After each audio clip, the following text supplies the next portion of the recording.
Manchester United have successfully persuaded some of the game's greatest players to sign on the dotted line.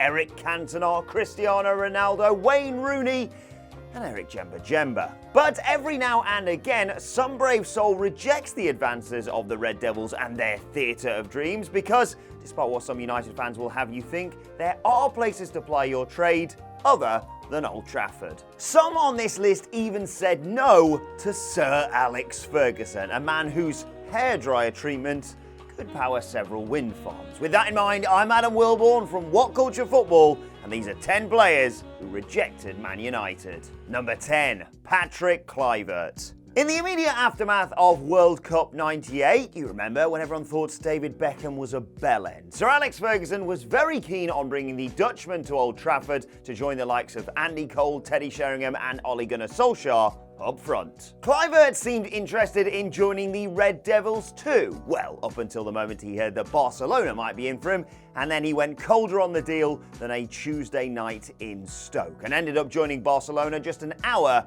before the transfer window shut. Fergie reacted by saying maybe he doesn't know how big a club Manchester United is. Ooh, sassy. He signed Dwight York instead and won the treble, so it all worked out. However, Kluivert might be having the last laugh after a story came out a while back that he told his son not to sign for United either. Come on guys, let it go. Number 9, Paulo Dibala. Alright, technically Dybala never actually turned down Man United, but instead he made wage demands that even Neymar would call a bit much and forced Man United to pull out of the deal. In addition, it was reported Dybala wasn't best pleased about playing Europa League football, presumably wanting to spend his weeknights in places like this rather than this. Naturally, fans tried the whole not even bothered, didn't even want him anyway on social media, well, up until Cerberus United had his say on Twitter. The Glazers,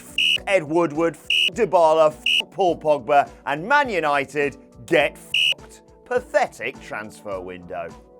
Not bothered though, eh lads? Number 8, Wesley Sneijder. Man U were desperate to sign Inter Milan midfielder Sneijder in the summer of 2010, especially after a phenomenal set of performances in the World Cup, yes, the Vuvuzela one, earned him a spot in the team of the tournament. Several approaches were made before the Dutchman ended up rejecting their advances, signed a new contract and decided to remain at Inter Milan under new manager Rafa Benitez. That went well. Injuries hampered him from rediscovering the form that had won Inter a Champions League and taken Holland to a World Cup final, and a few years later he was left rotting on the bench after refusing to reduce his £4.8 million a season wages. Although he does say it was his love of Italy that made him stay, rather than the boatloads of cash, of course. Number 7, Cesc Fabregas. Remember when David Moyes was manager of Manchester United? What the f*** was all that about? Moyes ended up acting in the transfer market like I do in a nightclub when it's kicking out time, just desperate to take anyone home. After attempting to sign Luka Modric, Arturo Vidal and Thiago, Moyes even attempted to bring Cesc back to the Prem, but failed miserably, as you'd expect. Fabregas decided he wanted to stay at Barca and fight for his place, instead of heading to Moyes' Manchester show. Oh, and after all that, the Red Devils signed Marouane Fellaini.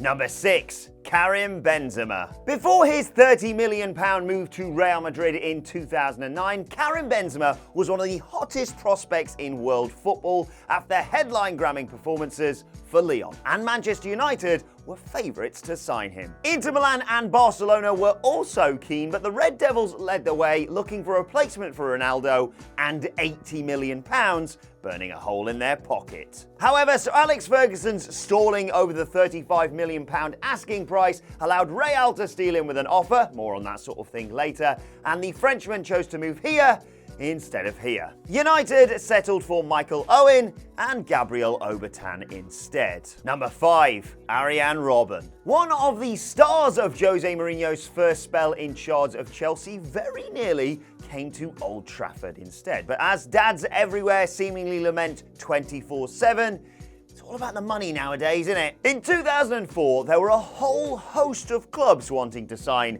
Captain Cut Inside, but Robben travelled to meet Sir Alex with his dad, and all seemed sorted. Robben himself even stated, "It would be fantastic if I could play for Manchester, but I just have to wait." Oh, and what he meant by that, apparently, is wait for Roman Abramovich to make it rain. As soon as Chelsea showed interest, the United deal stalled and the Dutchman ended up at Stamford Bridge. The rest is history. One other interesting piece of information about this deal is that Peter Kenyon started the negotiations for Manchester United, but ended up moving clubs and ended up finalising the deal for Chelsea.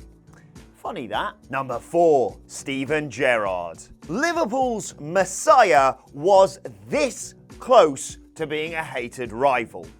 Twice. The first time was when he went on trial as a 13-year-old and Fergie offered him a whopping 7-year deal. And then in 2002-2003, Man United came calling again, but he refused. His love of Liverpool's satisfaction in playing for his boyhood club and probable fear of the cop were key to his decision-making. Number 3, Paul Gascoigne. In the mid to late 80s, Paul Gascoigne was one of the biggest draws in world football and tipped to become one of the modern-day greats. Unsurprisingly then, Manchester United were quite keen on acquiring his services. Gazza even promised Fergie he'd be signing for United before the Scot went on holiday. But whilst Ferguson was away catching some rays, and try and get that mental image out of your head, Spurs nipped in, bought the Gascoigne family a house to sweeten the deal, and before you could say dentist chair, Gazza was a Tottenham player. Though Gascoigne won the FA Cup with Spurs in 1991, his time at White Hart Lane was ruined by injury, and the eccentric Englishman would later admit that one of his biggest regrets in life was not joining Man United. Number 2, Ronaldinho. Another entry in the big book of Manchester United what ifs. After David Beckham's departure to Real Madrid in 2003, United wanted a superstar to replace him and went after the guy who made David Seaman look like an idiot at the World Cup in 2002.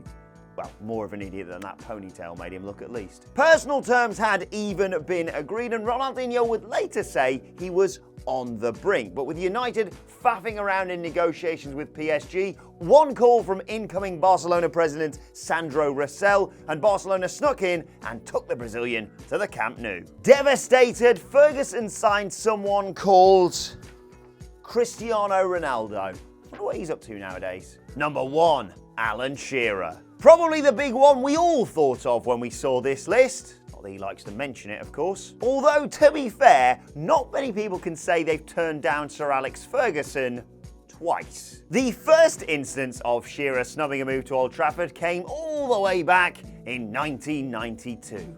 Those were the days. The striker was about to leave Southampton and, in spite of United's interest, decided to join Blackburn Rovers instead after growing frustrated at the time it took Ferguson's side to raise the transfer funds. The second time was 1996. United finally coughed up the £15 million for the England hitman, who'd just won the Premier League with Rovers and won the Golden Boot at Euro 96, but so too had Newcastle United. Why did I do the accent? After extended talks at Old Trafford, a last-minute meeting with Kevin Keegan persuaded Shearer to join the Magpies instead. Shearer became Newcastle's highest ever goal scorer and, of course, a club legend. United didn't do too badly either, but just imagine what might have happened if the greatest English striker of his generation had joined Manchester United. And that's our list. Did we miss any out? Let us know in the comment section below, and don't forget to like, share and subscribe. And you can check out more videos on this channel right here too. Also, make sure you subscribe to What Culture Football on either iTunes, Spotify or wherever you get your podcasts from for daily football podcasts. Thanks for watching. I've been Adam from What Culture Football, and I'll see you soon. Hello YouTube, we're turning things up to 11 with the launch of What Culture Music. It's our brand new channel featuring all those lists you just can't get enough of, including creepy hidden messages in your favourite pop songs. As well as radio-friendly songs that detail literal murder. That's as well as Chatty Faces, where we get personal with you on our sordid musical tastes, in-depth discussion podcasts, and we're even doing quality fun stuff like tournaments and quizzes too. There's going to be something for everybody, so come on over and make some sweet music with us. Or just watch the videos, that works too. Like, share and subscribe at the link below, and we will see you there. Bye.